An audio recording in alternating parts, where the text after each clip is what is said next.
ఇక బీహార్లో అఖండ మెజార్టీతో గెలిచిన ఎన్డీఏ కూటమి ప్రభుత్వ ఏర్పాటుకు సర్వం సిద్ధమైంది. ఇక బీహార్ సీఎంగా 10వ నితీష్ కుమార్ పగ్గాలు చేపట్టనున్నారు. బీహార్ శాసన సభాపక్ష నేతగా జేడీయూ అధినేత నితీష్ కుమార్ ఎన్నికయ్యారు. గవర్నర్ ఆరిఫ్ మొహమ్మద్ను కలిసి నితీష్ కుమార్ రాజీనామాను సమర్పించారు. కొత్త ప్రభుత్వం ఏర్పాటు ప్రక్రియను ప్రారంభించాలని కోరారు. నేడు నితీష్ కుమార్ బీహార్ సీఎంగా ప్రమాణ స్వీకారం చేయనున్నారు.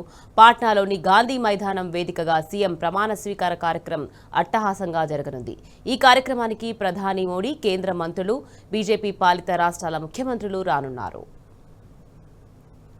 ఎన్డీఏకు చెందిన 202 మంది ఎమ్మెల్యేలు పాట్నాలో సమావేశమయ్యారు. ఇక ఈ సమావేశంలో నితీష్ను ఎన్డీఏ నేతగా ఏకగ్రీవంగా ఎన్నుకున్నారు. ఇక దిలీప్ జైస్వాల్, సామ్రాట్ చౌదరి, చిరాగ్ పాస్వాన్, కేశవ్ ప్రసాద్ మౌర్య, విజయ్ కుమార్ సిన్హా, రాజు తివారీ సమావేశానికి హాజరయ్యారు. నితీష్ కుమార్ పేరును సామ్రాట్ చౌదరి ప్రతిపాదించగా ఎమ్మెల్యేలంతా బలపర్చారు.